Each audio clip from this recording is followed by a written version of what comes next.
Once upon a time, I believed that Trump vs. the Illuminati was the only film of its kind. Maybe this leaves room for a sequel? It's been 3 years. I hope not. But it appears that I was unfortunately mistaken. We are going on a journey to a terrible land of almost good but missing the mark entirely animation, cringy unfunny writing, cliches, and shock content. Without further ado, on with the review. Polos is life, Polos is life, Polos is life, Polos is life, Polos is life, sleep all night and then Polos is life. As I was saying in the intro, I reviewed the film Trump vs. the Illuminati a little while ago, and I was extremely dissatisfied with the film, which was the conclusion I was expecting to come to. Unfortunately, I also came to find that said movie wasn't alone in that universe's canon. Apparently, the director made another movie centering around Bigfoot. I think I watched these movies the wrong way around, because things are starting to make a bit more sense in the Trump movie. Bigfoot did appear as a more minor character in Trump vs. the Illuminati, but as you can tell from the title, he will be a more focal character in this one. The movie opens with an intro similar to the one in the last movie, with an AI-generated narrator, but he explains a bit more about the movie's lore. And led by the dreaded Aleister Crowley and alien Wrathchild. Wrathchild? Was that awful pun really necessary? So the first evil alien antagonist of this movie is this weird little general guy that's supposed to be a reptilian incarnation of a controversial political figure, a la Crowley from the last film. I, the eternal reptilian manifestation of the soul of Generalissimus Joseph Stalin, greet and congratulate you on this 2000th anniversary of the Great Arcane Revolution! Hey, stop! No? Why is this a character? Are they just doing the rounds with the amount of cringe historical caricatures that they need to insert in order to make this movie? The voice filter sounds so awful, and the accent is just... it just adds so much yet so little at the same time. Why does he sound like a poor impression of a German accent? Wrathchild, what I can assume is meant to be one of Aleister Crowley's mates, goes to Anubis's temple to ask for help with the war, but the voice acting sounds so weird compared to the other dialogue in the film. And what do you offer in return for this gift, speaker? My undying devotion, of course, and the whole of the Archon Army's minions to ride alongside you in the great beyond. He just sounds like some British guy, and one that isn't exactly having a good time voicing him. I wouldn't be surprised if this guy was my neighbour. I'm also having the same issue as before with the models used in these movies, and Wrathchild's model just looks like one of the two used as Crowley in the other movie. It's a little confusing. Princess Carly and the Jack Van Helsing clone meet up and discuss war tactics with totally stock footage bots, and we get a scene with a character called Dr. Jekyll and his assistant. This name is a reference to the 1886 book, The Strange Case of Dr. Jekyll and Mr. Hyde, and I don't really get the point of the reference. You could call him Bob and the character would be the same. We also get some creepy jokes on top of all that. Brilliant, Doctor. Have you given any more consideration to my sex slave idea? Sex, is that all you think about? Hey, now don't start that again! Yeah, much like in my past review, I'm going to be avoiding paying too much attention to these weird quips.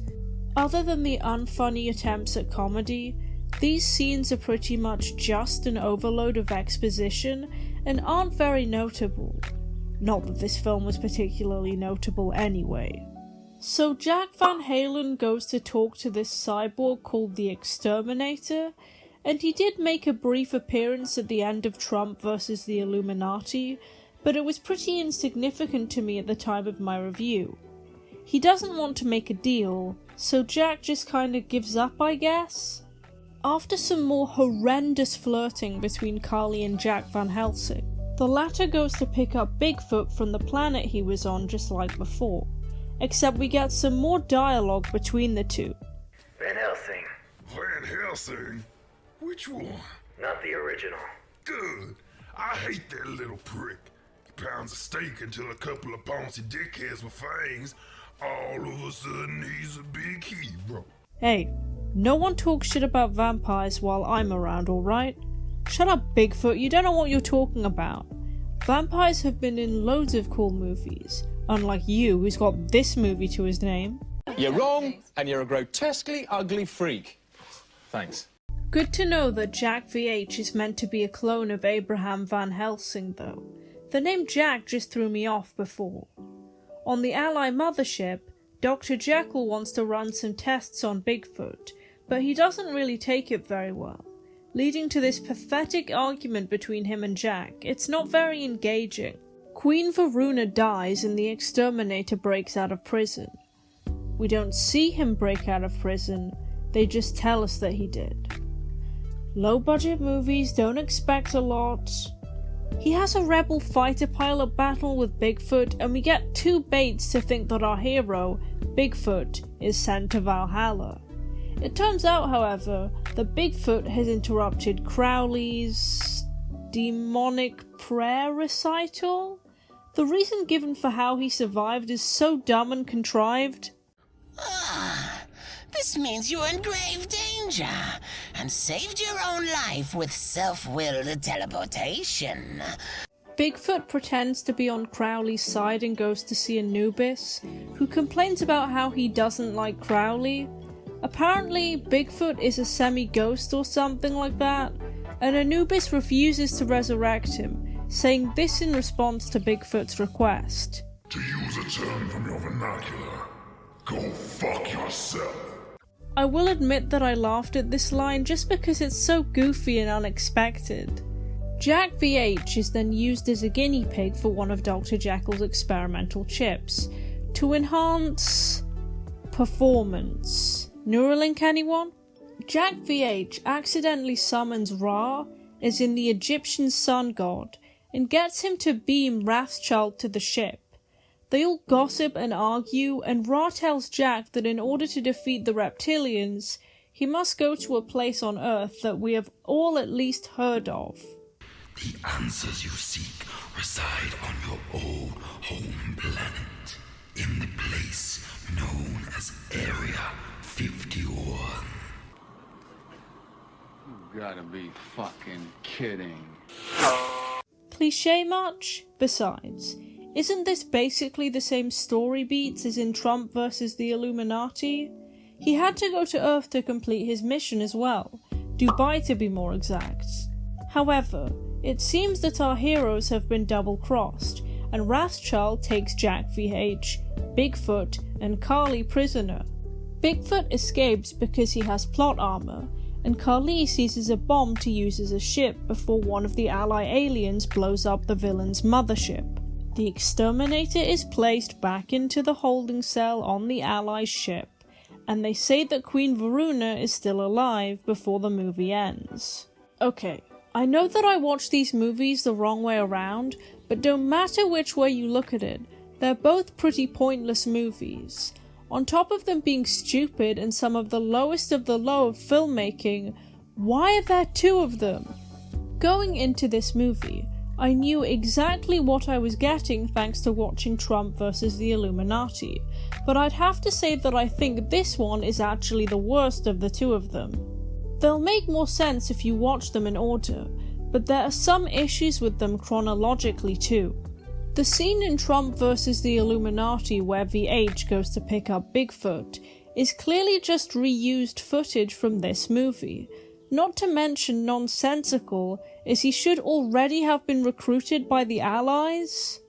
And for a movie titled Bigfoot vs. the Illuminati, this movie focuses way too much on Jack and the princess. This is admittedly an issue in the second movie too, but not to the same extreme thanks to all the time we spend with Trump on Mars.